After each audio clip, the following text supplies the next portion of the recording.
started out as kind of an acorn, which was the last chapter of the Fauci book, which, because we were in a rush at the end of writing The Real Anthony Fauci, and I was working on the chapter about the cover-up. But it was taking too long because there was so much information coming in. There was new information coming in. The emails were coming in every day, and we were learning more and more about it. And I had really good material. So it's almost the second that I finished the Fauci book, I started working on this book, and then it got bigger and bigger because I found that I had to understand how the whole the etiology of the gain of function research, and I found very quickly that it went back to the era of bioweapons, and that a lot of the same scientists were involved, and the agencies, and particularly the Central Intelligence Agency, was deeply involved in it from the beginning.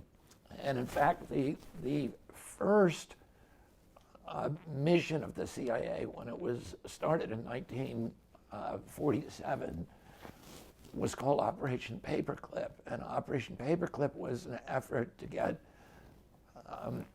the Nazi scientists, many of whom were sentenced to death or who were facing prosecution at Nuremberg, to smuggle them out on rat lines and put them to work developing bioweapons and chemical weapons and nuclear weapons and missile systems in the United States. So a lot of them ended up in Fort Detrick. They ended up down in Galveston or one of the Navy labs.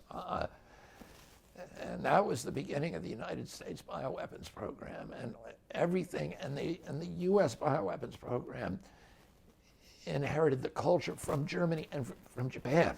And I talk a lot about this. Japan was the one nation that really had used bioweapons at an industrial scale. They killed 500,000 Chinese during their war with which was coterminous with World War II. So that war started. They were fighting the Chinese since the mid-30s, and they were using bioweapons. They were not big on chemical weapons because they didn't have the oil stocks. They didn't have the oil resources. So they really leaned on bioweapons programs, and they had done more than anybody to develop bioweapons. They had huge laboratories. They did live vivisections on 3,000 human beings, mainly Chinese, but people of every race, including US soldiers that they captured. And they would give them a disease, and then they would dissect them alive without anesthesia and extract their organs. They wanted to look at the living organ. So they had all of these cultures, and they had all of this knowledge, this technical know-how.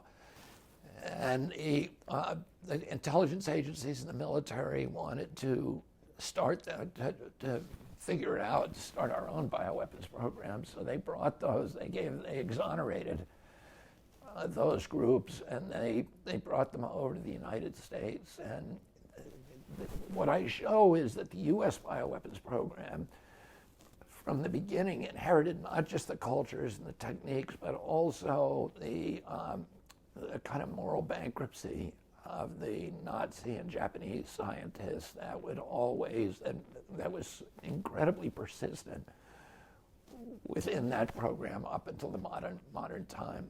And so the more I found out about it, the more important I felt it was for people to understand. So what's the Wuhan cover-up? That's sort of the history of bioweapons that you cover, but how does that tie into Wuhan?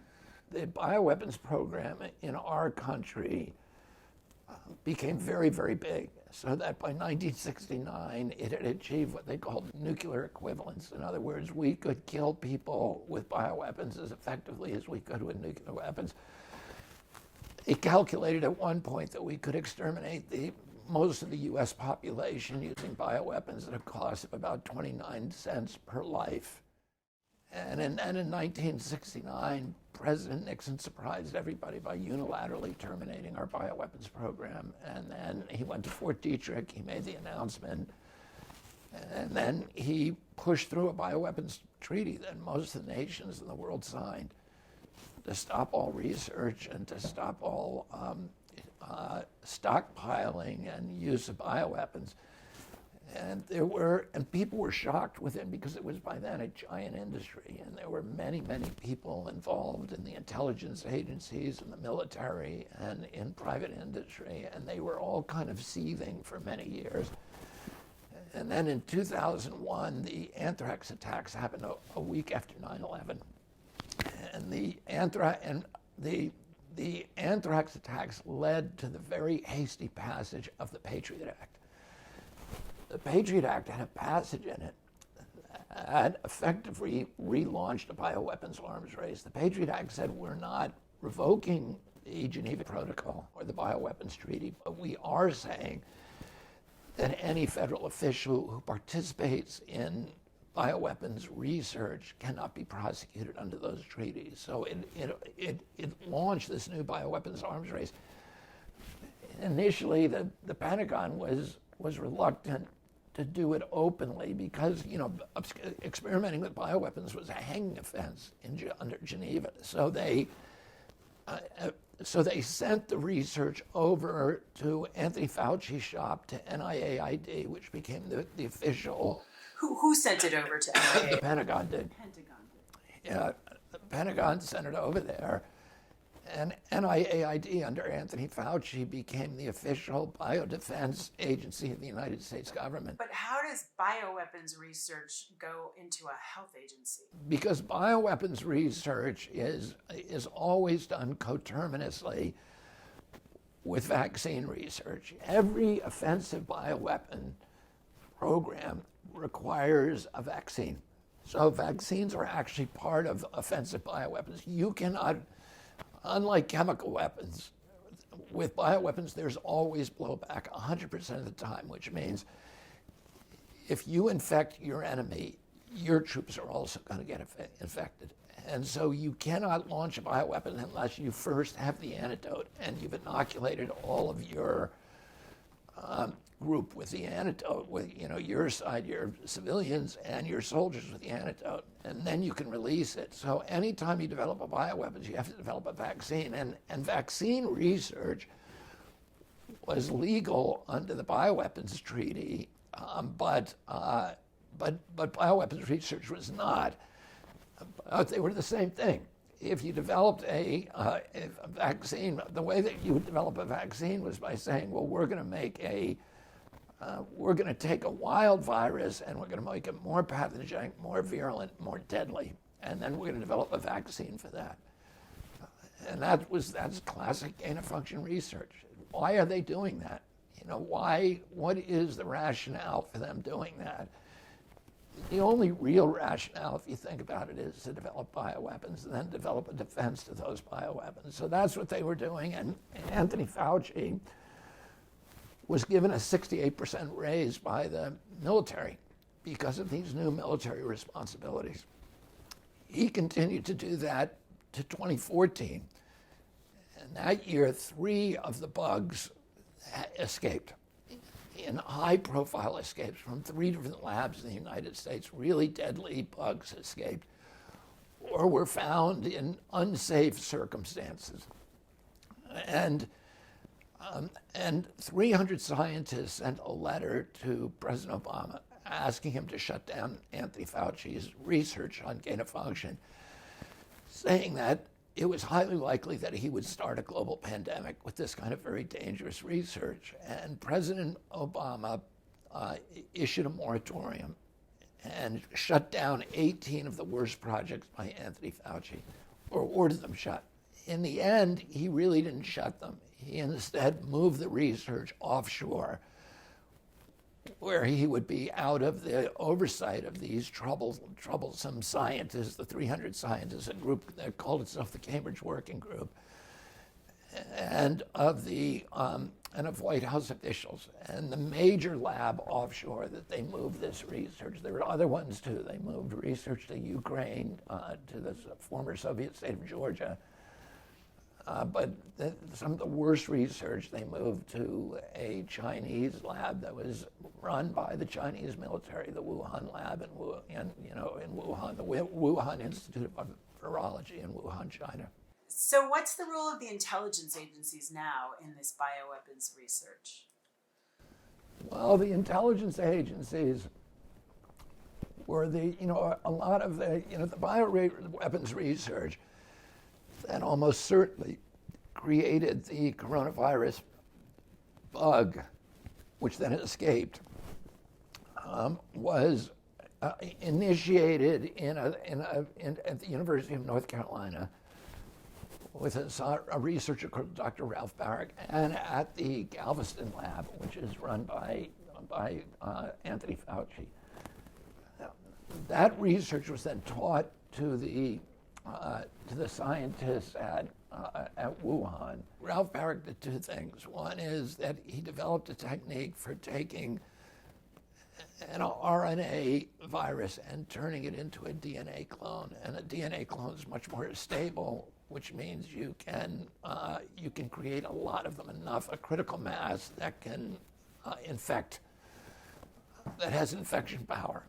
And then the second thing he did was to create this technique called seamless ligation, which he called the no-seam technique. It was a very sinister research for a technique that was designed to hide all evidence of human tampering.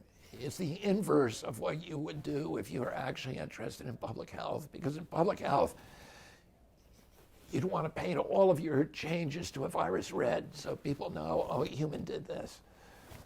But here they were doing, and put red flags all over it.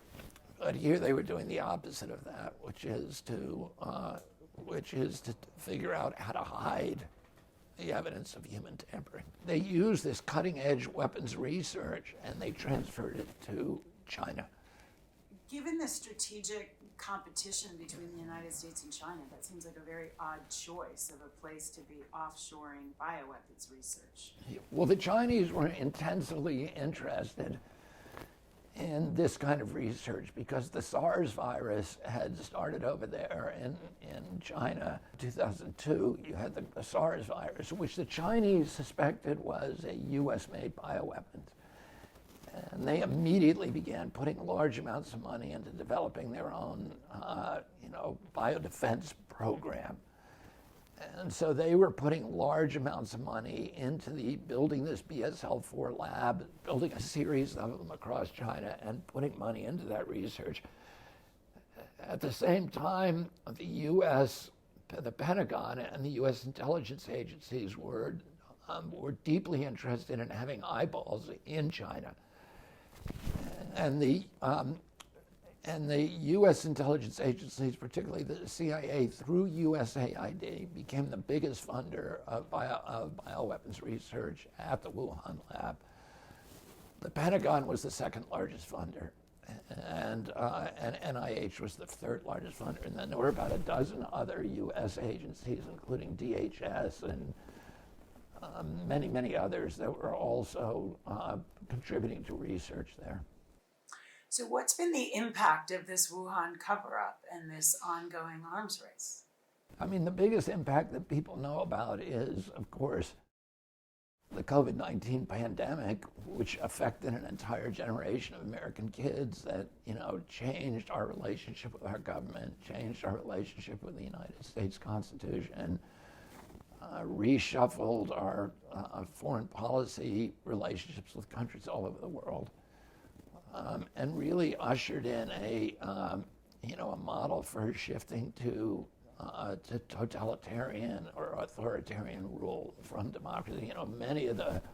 Virtually all of the liberal democracies in Europe pivoted at once to do things that they'd never done before, which is to override their own constitutions, the guarantees of constitutional rights, to make it suddenly permissible for government to censor people because it was public health, to close all the churches, to shut down jury trials, to do all this very intrusive track and trace surveillance, and all things that people would have been very, very uncomfortable with prior to the pandemic, but suddenly became, governments ordering every business to shut down, ordering people to put on masks, ordering people to social distance, to stay in their homes, and and then submit to unwanted, in many cases, medical procedures, which is, was their vaccination program.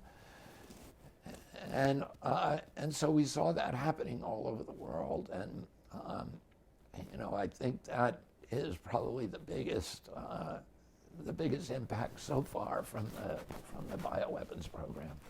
But do you consider SARS-CoV-2 to be a product of bioweapons research?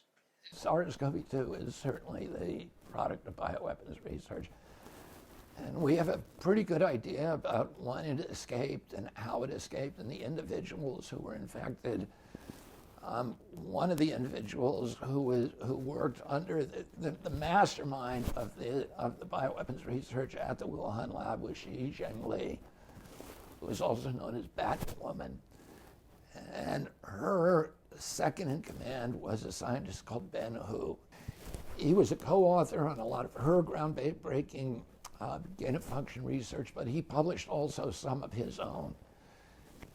And he was one of the first 3 people to get sick. I think the best supposition that people agree on is that that there was some kind of a infection, a leak that came from the lab, that Hu was infected, that Ben Hu was infected, along with 2 other researchers, and that they took the subway. And all the initial cases of COVID-19 occurred along that subway line, which went from the Wuhan lab, and it ends, the terminus of it is at the Wuhan International Airport.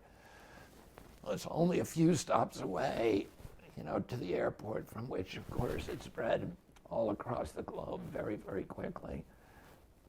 But the first 3 cases, the forensic evidence suggests, were those 3 scientists who were working with Shi Zhengli at the Wuhan lab. So maybe somebody got bit by a mouse. It's known that there was a defective negative air system in the lab. It was known that throughout the lab there were very shoddy procedures, so there were 1,000 ways that these creatures could have escaped. And by the way, I have a chapter in the book that goes through the historical lab leaks. Everybody knew that this lab was not up to par, and that if you started doing these experiments at that lab, it was virtually guaranteed that something would ultimately escape. A lot of people are suffering a kind of post-traumatic stress disorder from everything that went along with COVID that you've outlined. Why should people read this book now? I think the book is important because, for every time that we look at history, it's important. But an historical crisis like this, an historical trauma, it's important to study it to make sure that it doesn't happen again. To see the places that people made mistakes, the reason that we went down this path, to make sure that this was the gravest threat to our democracy in American history. It was, we saw that, we had during the American Revolution, 20,000 people died to give us the Bill of Rights. 20,000 Americans gave their lives. Ironically, another 130,000 died during the American Revolution from smallpox, which is instructive because the framers of the Constitution understood epidemics, and they did not put an epidemic exemption in the Bill of Rights. But 20,000 Americans gave their lives during the war to give us the Bill of Rights, and we were able to hold on to it for almost 250 years. And we then, in 1 year, we gave away virtually all the Bill of Rights. Right now, we're facing a very, very difficult future for the Constitution and for human rights and civil rights globally because of the advent of AI technologies. All these surveillance technologies like facial recognition systems, GPS, the machines that we're carrying around all the time, the technologies that are listening to everything that we say. There's a million ways for the government to intrude on us and to bulldoze our Bill of Rights. So it's really important to be raising the bulwark of our Bill of Rights all the time. And what happened during COVID, we cut them down to the foundation. And we need to start, understanding how that happened to make sure that it never happens again. So in the book, you said that pandemic preparedness and response is a new forever war. Would you explain that to us? There's a whole ideology now and an industry that's built around pandemic preparedness and response. And the first part of that is harvesting all of the potential zoonotic spillover bugs from all over the world. In other words, to find every bug in the world that lives in the wild, in bats, in monkeys, in birds, avian flu, etc., that may someday jump to human beings and cause a virus. Well, when you collect all those, it is the opposite of a good public health policy. You should leave them alone. The only real reason to collect them is if you're trying to weaponize them. And you can fabricate another reason, but the rationales for those other reasons all fall apart when you start asking questions. So that's part of it, and then the second part of it is gain of function, is to take those and say, okay, now something bad might come from these bugs one day. Let's make bad things and see if we can defend ourselves against them. It's crazy when you even try to explain it. And then the last part of pandemic preparedness and response, PPR, is the coordinated governmental response through WHO and through all the governments in the world that will cede authority to the WHO and coordinate another clampdown of authoritarian controls to remove democratic and civil rights from nations and individuals. And, that's part of every response plan. Here's what you do. You start censoring people. As soon as a pandemic is declared, and guess who gets to declare that? People who are controlled by the industry that's about to make huge profits. So how do you integrate the military? How do you integrate the intelligence agencies? How do you stop people from complaining? How do you clamp down dissent? How do you control movements? How do you shut down business, control economic activity, control transactions, every aspect of our life, control what we read, what we think? And all of that is legitimized by the fear of the pandemic. And we know what they're doing, and we need to step in and stop them. I mean, all gain of function, science should be illegalized. It should be criminalized. And we should have an international treaty that says that. We should agree to open door transparency with all the people who now are enemies. All these people are working on these very, very frightening bugs, and we need to stop it. So you're a litigator, Bobby. If you could depose any of these cover-up co-conspirators, which ones would you depose and what would you ask? The most important ones to depose would be Anthony Fauci, Francis Collins, Jeremy Farrar, who's the head of the Wellcome Trust, which is the British version of the Gates Foundation, Bill Gates himself, and Avril Haines, who was the deputy director of the CIA and is now the director of national intelligence, and has played a very, very critical role in pandemic preparedness and response, and in the cover-up. I would also want to depose Peter Daszak, and if I could get jurisdiction, some of the Chinese scientists, Xi Jinping, and then the U.S. scientist Ralph Baric. Those, I think, are kind of the principal villains in the book. There are a lot of others, too.